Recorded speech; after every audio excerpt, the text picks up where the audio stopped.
Hello everyone. We are so excited to kick off our fifth episode of our EMA series. We renamed this series to Question for Group. And today we have a lot of amazing speakers with us. We also have a lot of new faces in this group. And yeah, as already mentioned, we are so excited to kick off this episode. First of all, before we start, you can paste all your questions into the LinkedIn chat below the event, and we do our best to answer all of your questions. This means we will add them into our presentation, and then every one of the speakers has a chance to comment this and give an answer to you. And with this, we will start with a short introduction of our speakers. I will start. My name is Yannick Reinhardt. I'm a Microsoft MVP in Intune and AI platform. And I'm together with Niklas, the moderator of this session. And with this, I will hand over to you, Niklas. Yeah, also welcome from my side to already the fifth edition, as you said, Yannick, to AMA, now renamed to Question for a Group.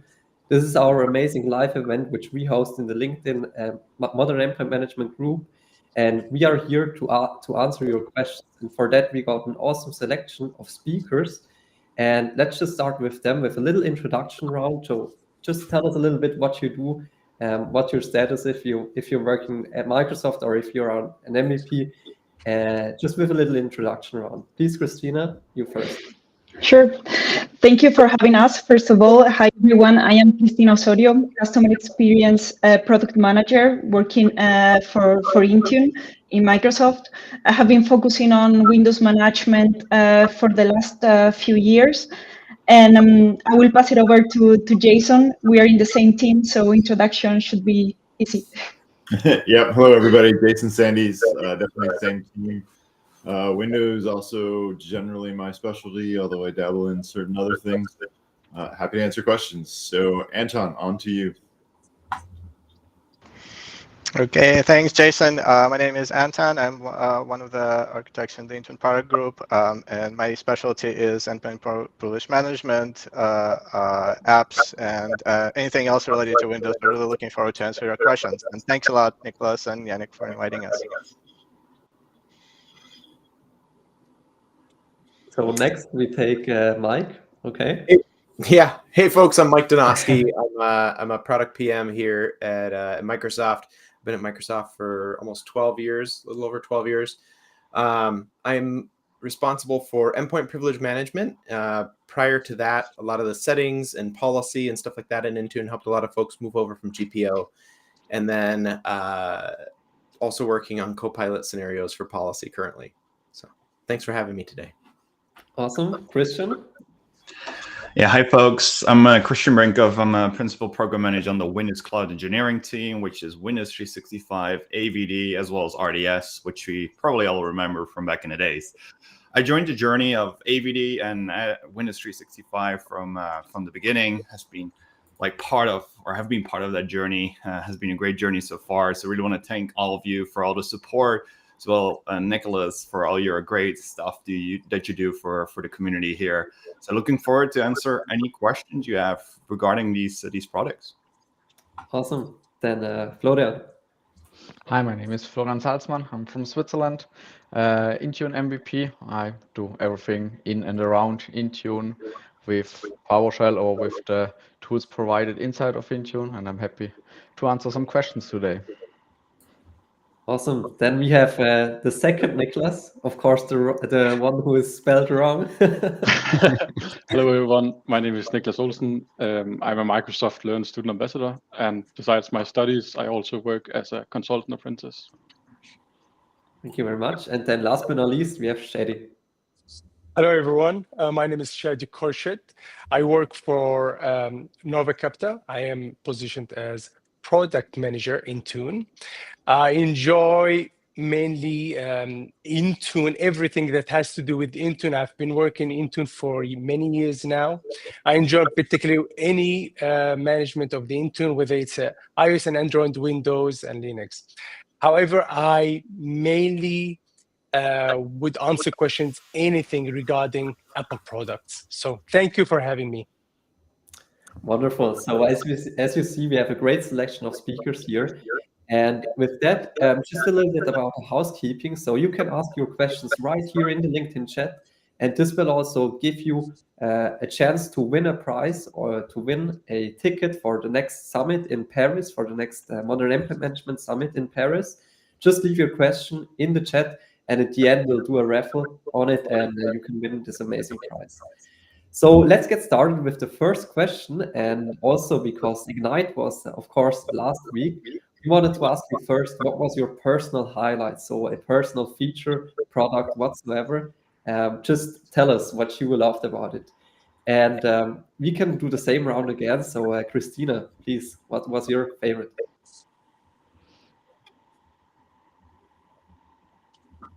I think we can't hear you. So otherwise, Jason, maybe you want to go first? I think I managed to unmute. That's fine. Okay. No, so for me, one of the highlights was all the announcements around analytics that we did in Intune. I think the session that Archana and Amit did was wonderful. I think one of the main questions or main interests that we get from our customers when we talk to them is around having more insights, more data in Intune, more consumable reports. So I think that that session was amazing, and I recommend you to go back and watch it if you have not seen it. All right. Okay. So now you, Jason. All righty. Yeah, my two favorite, I did not go, but two of my teammates, Clay Taylor and Mitt Gutsky, they presented and they were sending pictures back of being on stage and the folks waiting in line for their sessions, and they had some awesome feedback. So honestly, that was my highlight, was my two awesome teammates just knocking it out of the park. Anton, I guess you're up. Yep. Yeah, mine. So I was fortunate enough to actually be there at Ignite, and lots of energy. Super excited. My personal favorite, of course, was lots of interest in endpoint privilege management and customers moving to standard user. Also, a lot of interest in moving to, or actually a lot of customers moving to cloud native. So really glad to see the customers making that journey and getting to a more secure setup. And for everyone who hasn't watch Jason's session, Jason Rozak's session, who presented the latest and greatest and what's coming from Intune. So also we're super excited to watch that as well. Mike? Hey folks. I'm not going to share I know Christiana is going right after me, so I'm not going to share my actual proper highlight that I'm most excited for, because I don't want to steal his thunder.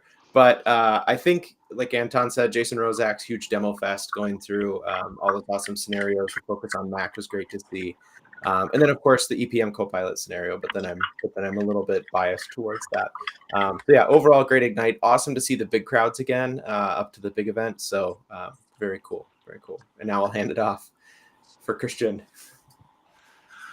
Hey, Mike, I'm still waiting on the magic trick. So when is it coming? Hey, before I share my exciting feature, I'm very excited to have seen most of the MVPs there, like getting to know everybody better.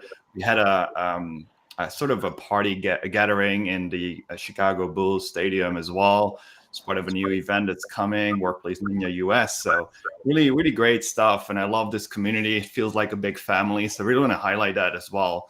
And then the other thing is, of course, Windows 365 Link, our first purpose-built cloud PC device for Windows 365. We have been working on this for like 2 years. It has been a little bit of a personal journey to me as well, being part of the incubation project in the beginning as well.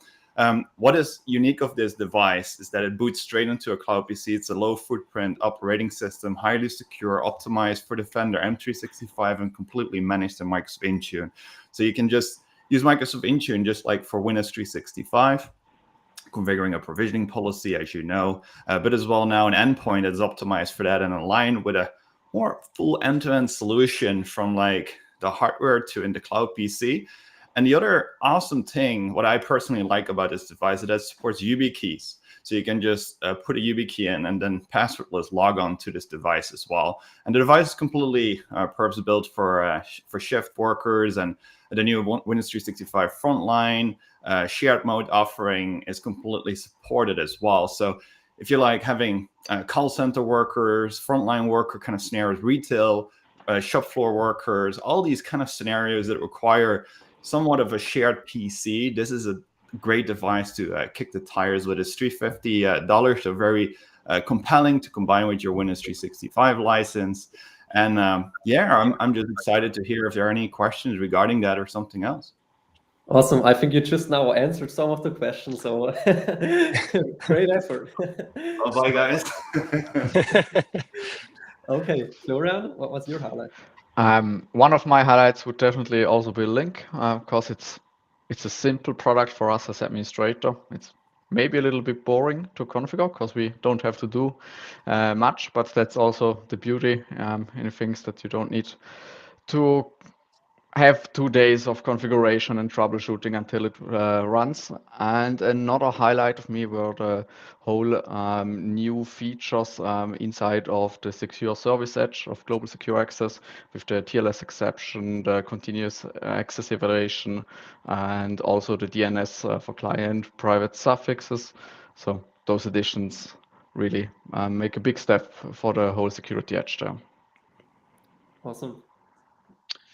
Yeah, so I think also one of my highlights was EVM support for Windows ARM64 devices as well, but also the device inventory that are going to cover cross-platform as well. I'm really looking forward to that as well. So yeah, it was really great.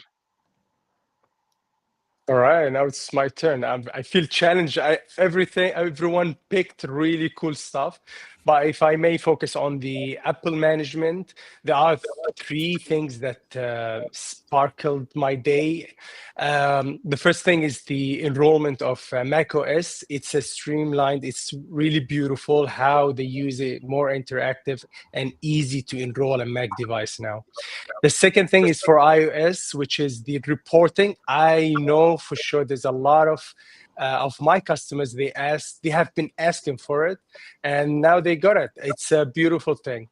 And last but not least, the Apple Vision Pro, which I predicted 5 months in advance once I saw the announcement from Apple that they are enrolling MDM for the Apple Vision Pro, which I'm happy to see it now.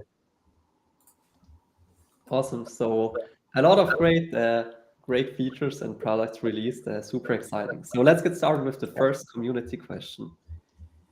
This one comes from Fabian Stettberger, and he asks, what are the advantages of Microsoft Autopatch if we already have a Windows Update for Business in place? Who wants to take this? I can try to answer that one.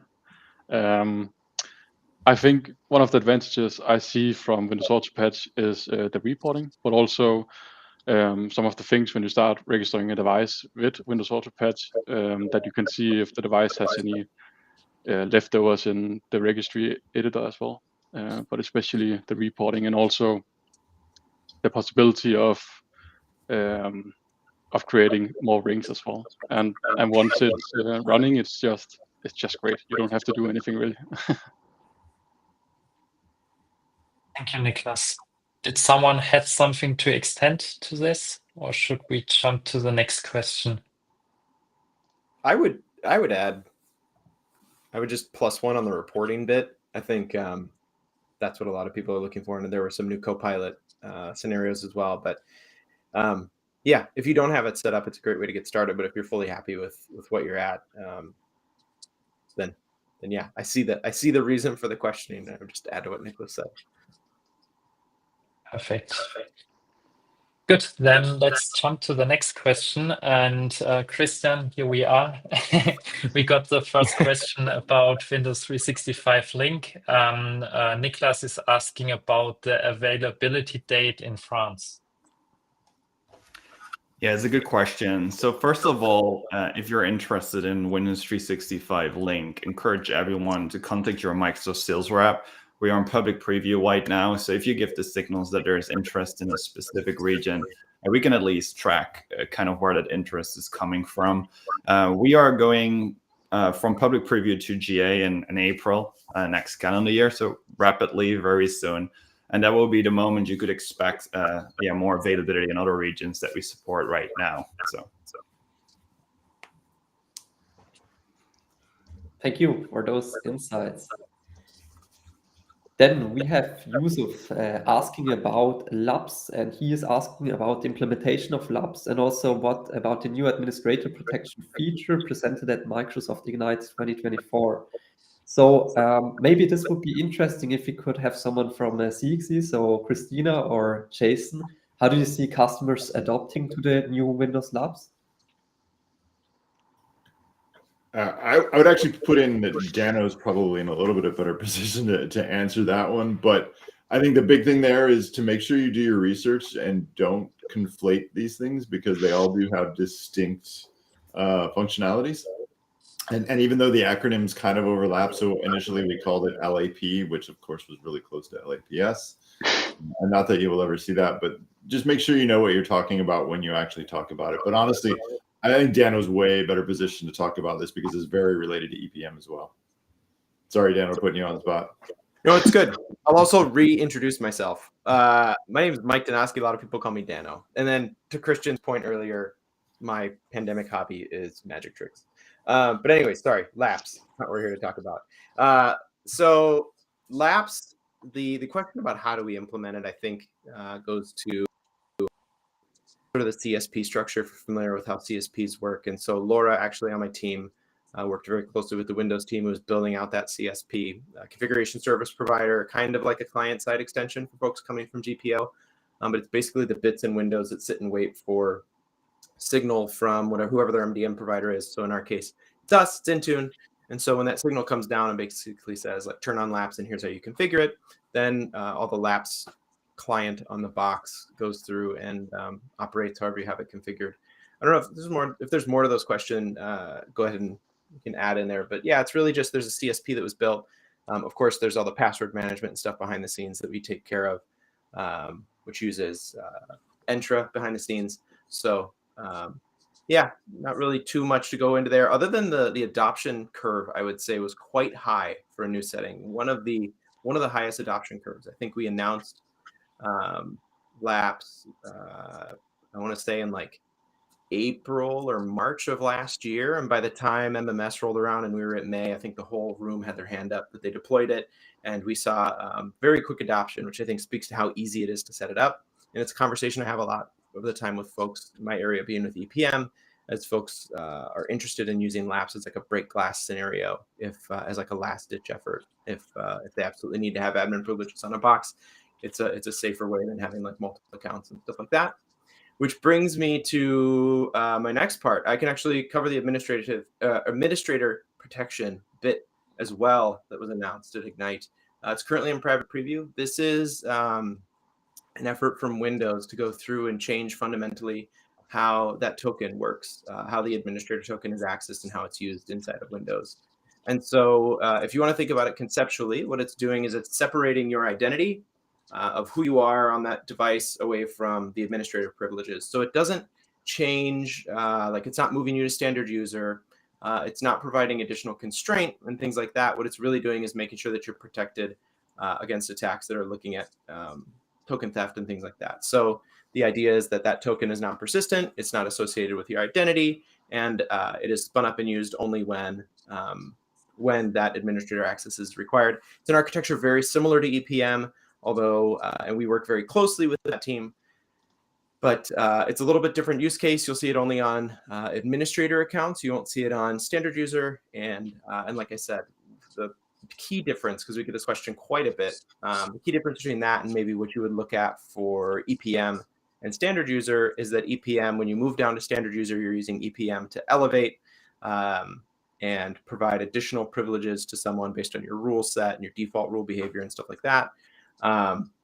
But it's actually that user account being a standard user, which is providing all that constraint around not letting them install, not letting them change settings, get into registry and stuff like that. So if you have more questions about administrator protection, go ahead and pop it in, and I can answer some more. But that's kind of the brief overview.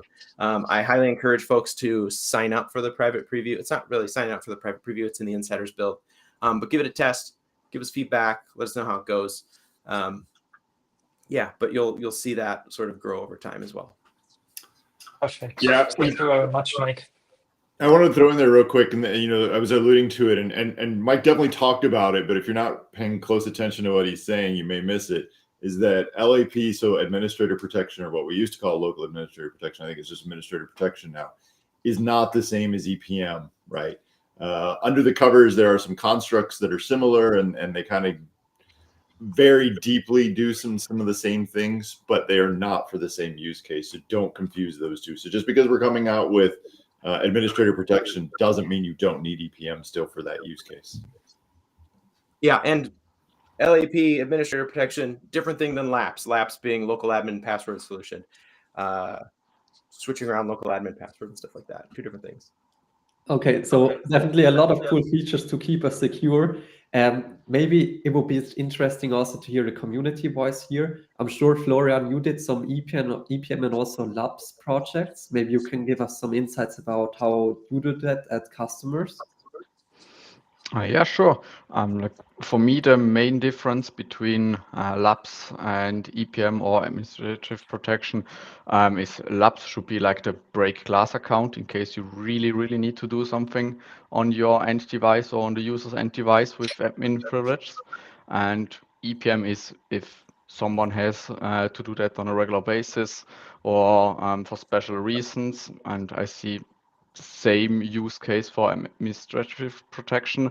There you have also more the part-time admin approach, and not with labs the admin that should only be used by help desk or emergency accesses. But the adoption of labs was rapid because it was very easy to implement. It was a no-brainer for most organizations, especially if you had Entra-only devices before. Most of them used some third parties or community projects to have the labs availability. And now with the Windows Labs feature, we have that fully implemented in Intune and Entra. Perfect. Thank you, Florian. I think we can move now to the next question to also cover all of your questions. The next question, I think there are also some new announcement. The question is it possible to use Microsoft Connected Cache for deploying big app packages without having config manager in place? Who wants to take this question? Anton, maybe you? I get just mention that. First of all, with CM, you can really only use that technology with Windows updates. With Intune, you can use that technology. I would say I'm specifically talking about delivery optimization first, right? You can use that technology for updates and applications as well, right? So definitely more capabilities there. Now, to the specific question of connected cache, I think we'll have to follow up on that. Whether it is possible. I'm not sure what you mean by deploying big app packages. How big are those? So it'd be good to get some follow up over the chat. Yeah, I can weigh in real quick a little bit. So we did just release to private or to public preview the new MCC version. So we're not supposed to call it MCC, so you didn't hear me say that, but the Microsoft Connected Cache. And that's completely standalone. So you can deploy that outside of Config Manager and use it for DO content. So both of these Microsoft Connected Cache are all about delivering content that is delivery optimization aware, which includes Windows updates from the cloud. They don't include Windows updates from like WSUS, but it includes it from the cloud. Basically, all content that's delivery optimization aware today has to come from some cloud source, some CDN, some URL that's out there. It's a little bit of an oversimplification, but it's more or less true. So it depends upon what content you're ultimately using. But honestly, at the end of the day, and kind of one of the early questions was comparing WoofB to AutoPatch. Everyone should just be using one of those anyway, and that part of it's kind of a moot point because that's definitely delivery optimization aware. Great. Any more additions here? If not, then we will proceed to the next question, which comes from Jasbir. How to convert existing endpoint security baselines for Windows to a new baseline as their schema will differ. So this is clearly something pointed to endpoint security here and the baseline. Maybe, Mike, this is for you, or am I wrong? No, this is for me. This is for me. Yeah, I'll do a quick overview on what's going on with baselines and endpoint security in general. So probably over the past, okay, I'll go way back. 4 years ago, we started building the unified settings platform behind the settings catalog. This is a way for us to automatically ingest new settings and make them available so we can move quickly and agile. It also did a bit of a reset on how we define settings and how we define policy. And if you're in the graph portion of it, you've seen that. And so we've gone and created templates. A template is basically just a bunch of those settings that are saved together that you can configure all together. And then sometimes we add a few more bells and whistles in the UX, maybe a little bit more reporting because we know what settings are in there. And then I want to say probably last fall, maybe earlier this spring, we launched the new baseline that's based on the settings catalog, based on the unified settings platform. And the question was about migration. We've gone through and auto-migrated all of the endpoint security profiles that have existed in the past. And so like your firewall policy, your EDR policy, all that stuff is migrating through. I think we're about 95% done with that. We're going to move over to device configuration. And for baselines, I believe we're going to bring an upgrade flow. But today, what you can do, and what I would do if I was doing a manual migration, and really it's the essence of what we're doing behind the scenes when we do our migration, is you can create a policy that has the exact same settings and same values. I know this can be a little bit daunting depending on how many customizations you have in the baseline. But if you create the other policy with the same settings, same values, make sure there's no conflict, deploy that to the same groups, monitor for a couple days from our data. When we do our migration, we check to make sure that all the reporting states are the same for every setting, every value. Once that's there, we go and pull off the old value once it reaches a certain threshold of devices that have checked in for it. If you want to do this yourself, I'd recommend leaving it in no shorter than like 7 days or so. 30 days would be great. There's no impact to having the two unless you're making changes and you have to change both, but it's your baseline. So yeah, if you want to do it yourself, layer them, make sure the reporting is coming back and looking correct for all the devices, the same number of devices are checking in, all that good stuff. And then just simply remove the old baseline and the new one will persist. The other, I'll have to get back. I see the LinkedIn comments. I can go back and comment. I'm pretty sure that we're going to build an upgrade path that helps you move from one to the other, but I'll look into that for you and I'll get back to the question. Thank you very much. Maybe, Anton, is there something more to share about the whole engineering or architecture part at Intune to share publicly? Well, one of the things I do want to mention is that we really want to make sure that we're doing the right thing, right? And we're actually addressing the needs of all of you. So I want to encourage everybody to submit the feedback. Tell us what's not working. Tell us what you want to improve. Like, for example, I see a few great comments, right? And things are not going well. Please tell us what specific things are not going well. We are looking at that very closely. So not quite related to sort of the the sort of the architecture of Intune, but just wanted to to point that out. Please let us know what's not working. We're listening. There's feedback portal, AKMS/Intune feedback, where you can submit your feedback, and we're looking very closely at that. Not everything is resolved right away, but we want to make sure that we take the input into account as we're prioritizing and working on new features. So please let us know. So that's one. The second thing, just very quickly, talking about Intune as a whole. We are operating at a very big scale. So we're we're a multi-tenant service, obviously. that spans across multiple regions. So sometimes it may feel like things are a bit slower, but it's actually like we're making sure that changes go through a proper change control and proper testing before we release. And we have a lot of knobs in place, such as we utilize flooding, for example, like a lot of knobs in place to make sure that when we release a feature or a change, the change have gone through a lot of testing rings. So again, for us, this is super important to be both scalable and reliable. We pay very, very close attention to that. And just coming back to the point I made earlier, please let us know when you have feedback, and that's how we can improve our feature set. So please go to aka.ms/intune feedback, one word, and submit the feedback to us, and we'll get back to you. Thank you. Perfect. Thank you, Anton. Good, then I think we can move on to the next question. The next question is a question about best practice, how you can handle password expiration notification.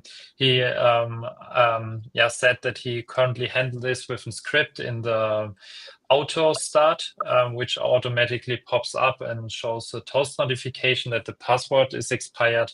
But he's asking if there are some best practices how other companies handle this. Maybe Florian, do you have here some experience from your customers? My goal always is to move them to non-expiration policy. It's also in the next SIS recommendation that they removed that, or NIST recommendation.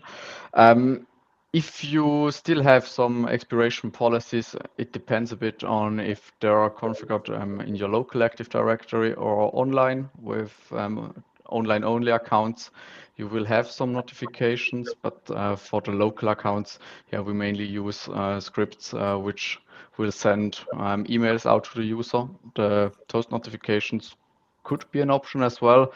I'm not sure how often a user really clicks on those notifications, because my experience shows that the user has a box with some information. They click it just away, so then you end up with users with locked accounts at some point. So probably the best way is to give them some kind of message through email system.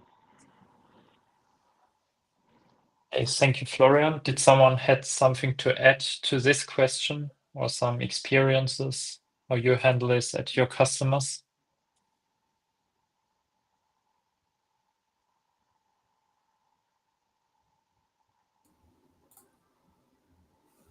No. Okay, then I would say, Niklas, go on with the next question. Yes, again from Nicholas. Remote desktop app or Windows app. In the end, there will only be one left. I guess he's pointing here to Windows app. And what about the Windows app limits as AVD private links support? So a general question about the Windows app.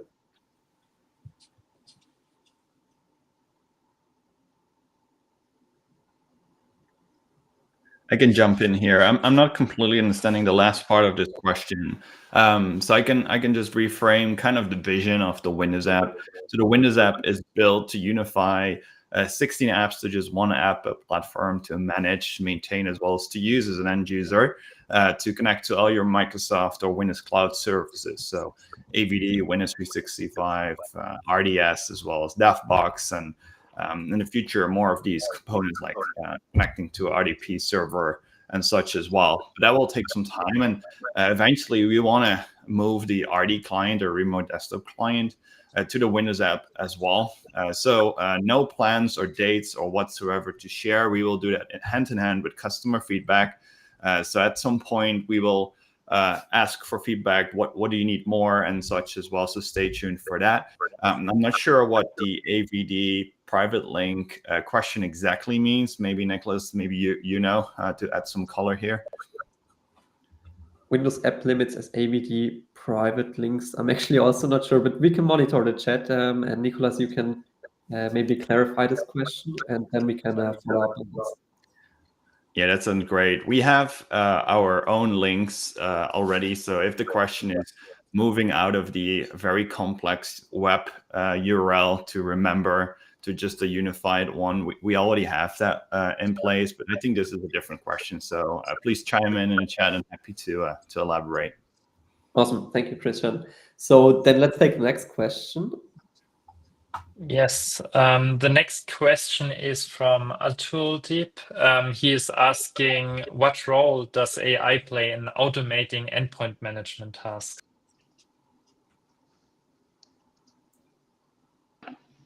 I think this is a super interesting question because when we discuss with customers around all the part of endpoint analytics and especially the part of advanced analytics, the next question is always, what do we do next, right? How do we automate any remediations or any tasks? I think probably most of you have seen already the Copilot integration with Intune. I think Mike can comment a bit more on this. This is only the beginning, but you can see already the potential on gathering the information that we have in the tenant. And I don't know if we will be able at some point to do some automated actions, because obviously you have to be super careful with what you want to automate with AI. But I think you can start to see the potential that is there. And if you didn't have the opportunity to see the Copilot integration with Intune, I think this is a very good starting point just to start realizing the potential there. And I think we have a lot more to do with Copilot integration in Intune. I don't know, Mike, if you want to comment anything else, but I think it's a very common ask, right? Comment from customers. Yeah, it's a common ask, especially when we're starting to unlock like what AI is capable of and what we can do within Intune. So I think right now what you saw is the multi-device query announcement at Ignite, the EPM scenario that is coming soon, where we're sort of like looking at elevations and detecting, is it potentially malicious? And the next question is cool, but why do I have to click on the button to do this, and why do I have to interact with Copilot to do this? I think a lot of the time we're thinking about when we're building these scenarios out, is this just a feature or is this something that's Copilot specific? I think Satya said that Copilot is the AI or the UI for our AI. So it's really enabling us to bring things together that were previously much more difficult to bring together, because now we have like a central plane where we can bring all the data in and let you ask questions and stuff like that. Currently, as far as automation goes, though, when you're looking at something like taking action, Microsoft takes a stance that we need to be incredibly responsible with the AI investments that we're making. And I don't think we're there yet where we're doing actions and things like that, but it's definitely an area to investigate, right? But for now, we're looking at a lot of summarization. We're looking at things like automate, or not automating, but like building out your reporting and stuff like that with device query. And I think you'll just see those scenarios evolve over time. But again, if you're seeing stuff that you're like, man, AI could really knock this out of the park or do a great job with, share the feedback. We'd love to hear that kind of stuff. You never know what most of our product is based on feedback. This is what we thrive on. So let us know what you're thinking.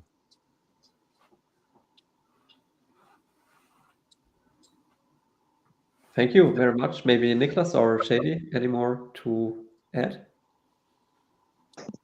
I think AI is going to be really helpful for administrators that might not be that experienced in Intune, trying to help them create policies and hopefully help them get started in Intune as well. I also think that's a very important piece to think about, because when you're new in Intune, it might not be the easiest to navigate around and figure out where to create the policies as well. If I may add, then a while back I had this podcast with Yannick, and we played around with the embedded experience in Intune for Copilot for security and the central portal. It was a pretty cool podcast we had, and the way the Ignite presented Copilot for Intune was intriguing. I loved it, the way they help the admin. They think of the admin from perspective of, they can do a query. If not everyone is, will be able to code especially for queries and doing some. And there's just one button for action now, and this action button has a lot of options to choose from. I love the way Microsoft is proceeding in this area in device management, and I can only see that is going forward and forward. All right, thank you very much. Then let's move on to the next question. This one is about multi-tenant management with Intune or for Intune. He understands, so Yuvaruf or URA understands that Microsoft Lighthouse is giving some essential capabilities of security management, but is there or are there any plans to expand it also to Intune policies? And what are your general recommendations in handling multi-tenant management efficiently?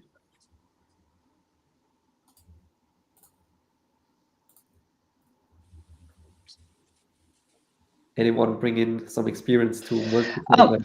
I was going to comment just quickly that I would like to understand a bit better the scenario here. Is it a vendor scenario where you have different customers, or it is you managing your group of enterprise?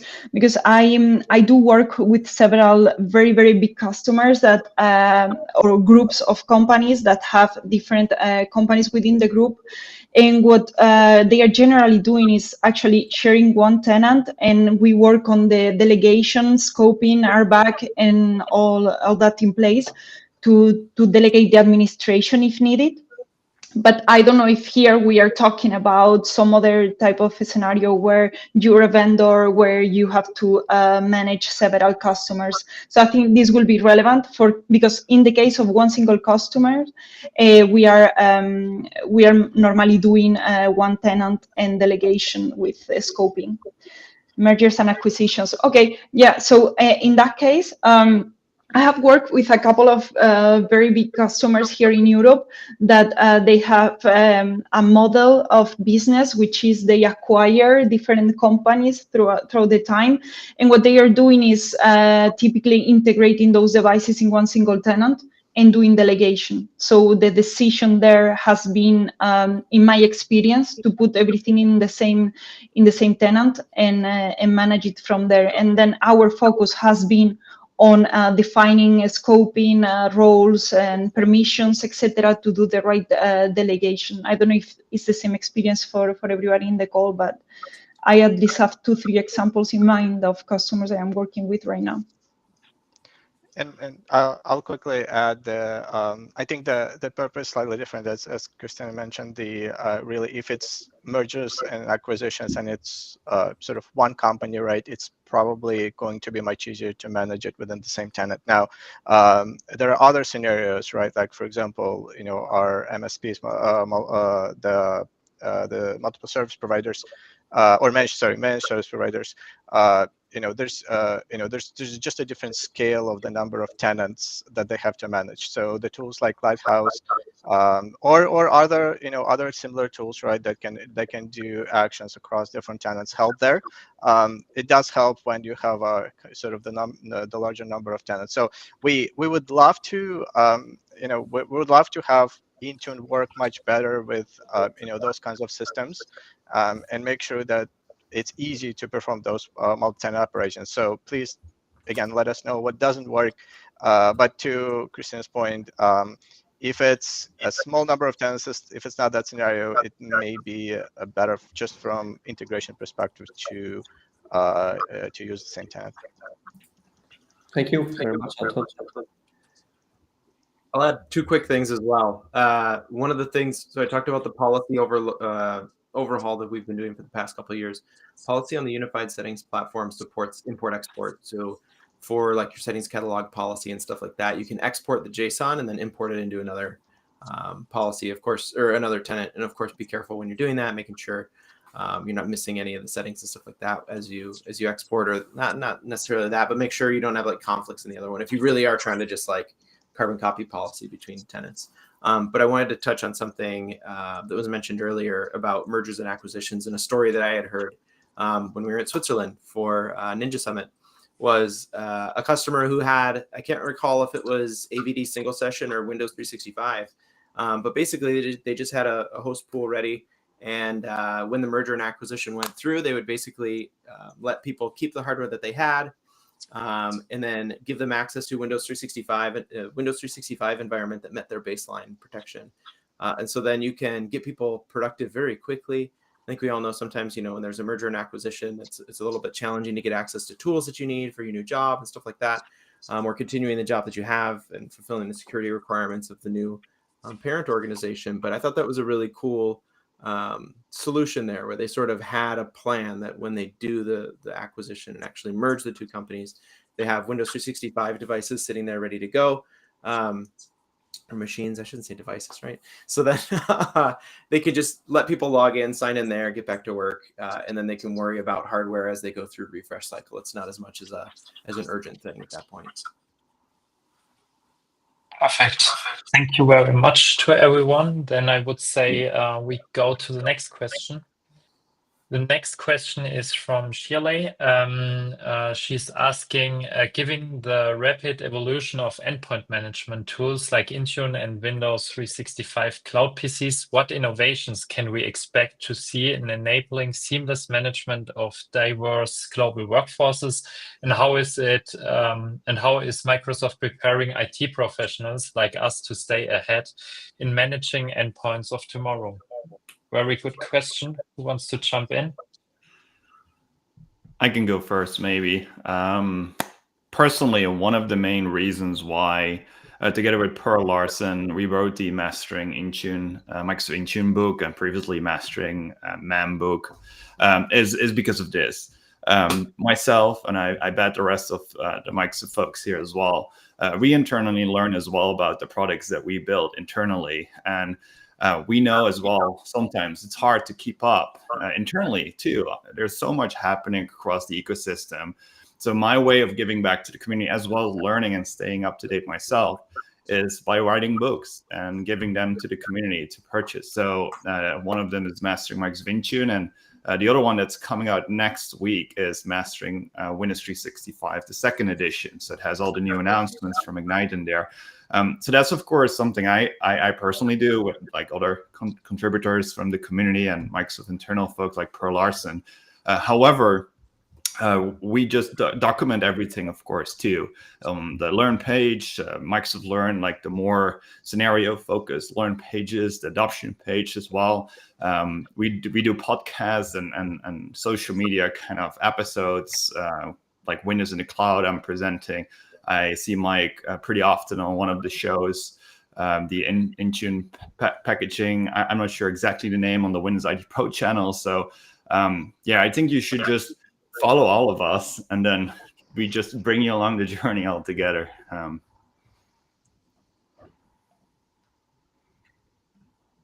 Great. And for sure, you are also joining sessions like this to also tell the community what's new and what is important, to look into, right?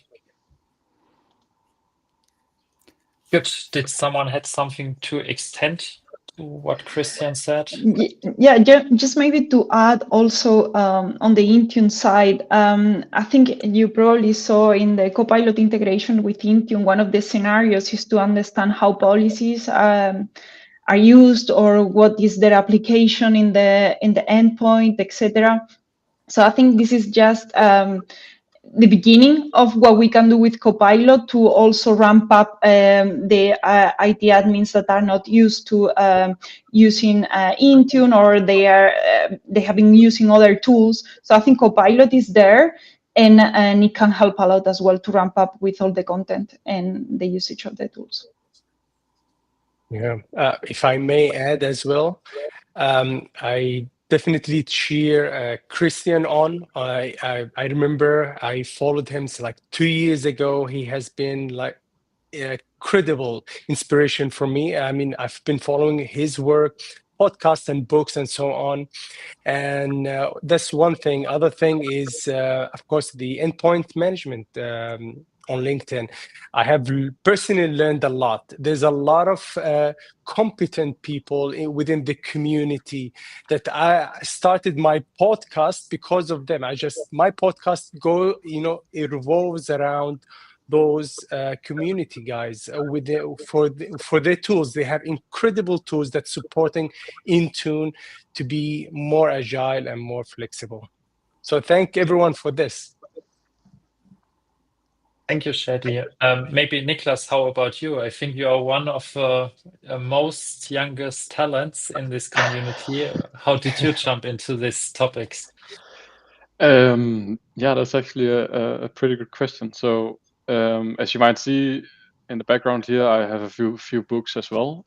So I've also been reading books, and of course I've also been working with the tools as well, at work, but also outside of work, because I had a big interest in it. I think one of the most important things is to follow the blogs, read the blogs in the LinkedIn group, participate to events as well, in-person events, online events, and of course reach out to people if you have any questions or anything, and if you want to share anything, create a blog and share your what you would like to share as well. I think that's a great start.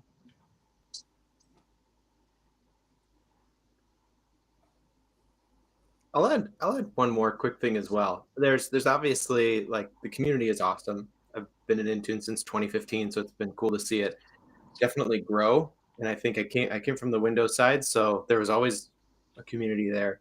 Going over to Intune in the early days, it was kind of interesting to see that grow. But the thing I really wanted to just touch on is, if you haven't looked into what we're doing for the Secure Future Initiative, SFI, you've probably heard Microsoft SFI, we are operating under 3 core principles, and it's really changed how we think about security and how we definitely have taken a security first approach. The three core principles: it's secure by design, secure by default, and secure operations. And some of the spirit behind this is that to stay secure, and I think you saw this announce Ignite, that a lot of the new security settings that are shipping are going to be on by default. And really what we want to be able to do is help you, so you don't have to like stay on the bleeding edge of every new thing that's coming out. Of course, there's always going to be new information coming out and new things you have to protect your environment against. But we want to help out with that, and that's where that secure by default comes in. And so I know that there's a lot of feedback a lot of times when we ship settings to say, hey, why is this on by default? Why is this off by default? And obviously that's all fair game, right? Like as administrators, you want to be able to control that stuff granularly. But I think you will see more so going forward that security settings specifically will ship in an on state or in an off state for a period of time, and then flip over to a default on state once validation is complete. So yeah, just wanted to kind of add that in there. Good. I think we have time for one question left, and after that we will jump then into the raffle. This means, Niklas, do you want to take the last question for today? Yes, sure. This one comes from John, and it is about third-party patch management. And it's a question about that he saw it mentioned part of the Intune suite. I think he's referring to enterprise application management here from Intune suite. But he feels like it's not fully backed off, I think, or a fully baked offering. Yeah, I could probably just quickly jump in. I know a few others want to jump in as well. Where the enterprise app management is definitely is definitely sort of our goal to help with the third-party patching, and we're actually working on it, and we're coming up with a lot more functionality as we go. We recently announced sort of the update scenario as well. Now, said that, please let us know what's what kind of more clarification about not fully baked. We would love to know what's not working or what we could do better. How can we help get your environment patched as soon as possible and keep your environment secure? So please reach out and let us know what would you like us to do better there.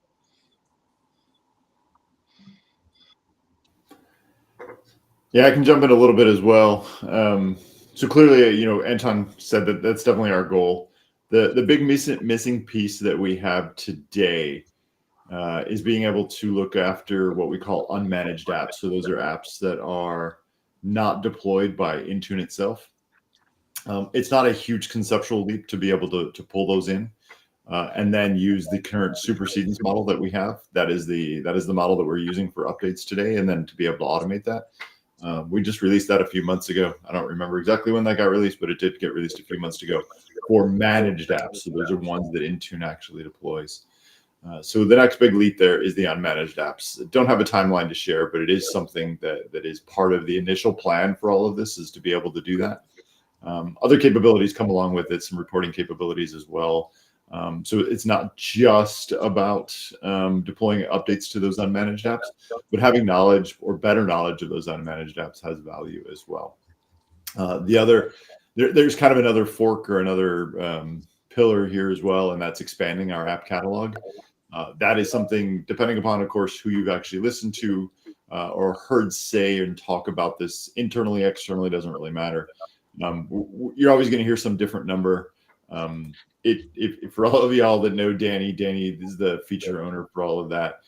He kind of turns over every time, right? And it's like a voodoo doll kind of sort of anytime someone actually mentions a number, just because it's really hard to guarantee any type of thing there. So I'm definitely not going to mention a number here, but our aspiration here, of course, is to be, as big as possible, because at the end of the day, that's what customers need to be successful.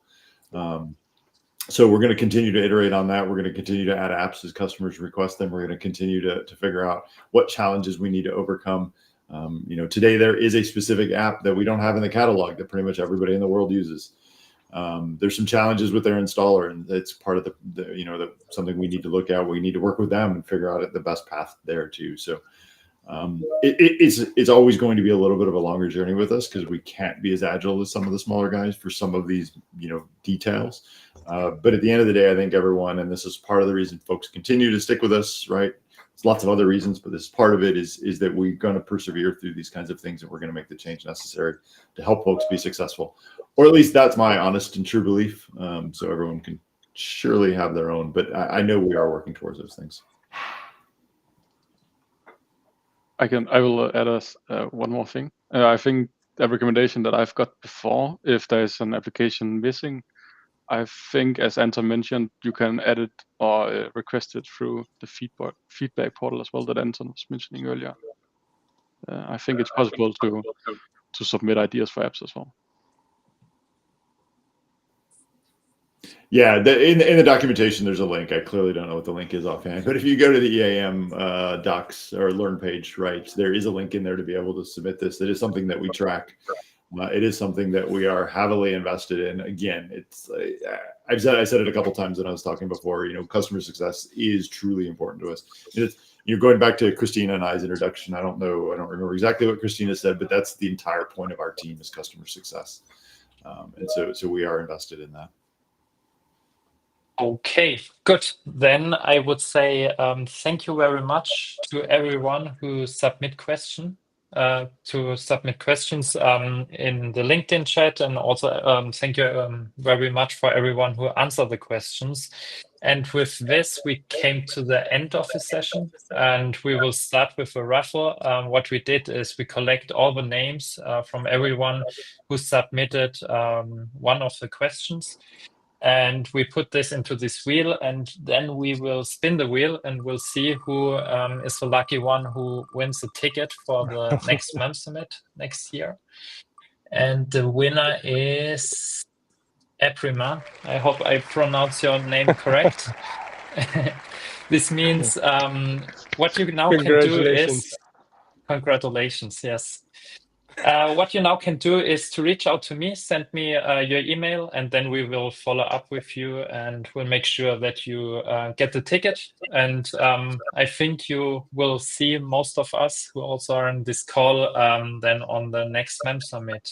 And with this, we will also announce that currently there is a Black Friday deal for tickets for the next MEM Summit. This means if you are planning to join, make sure that you order the ticket during the next days, and then you get some discount on the tickets. And I think with this, I will say again, many thanks to all the speakers. Amazing work for everyone. And also thank you very much for everyone who submitted questions. And with this, I will say thanks and have a nice day.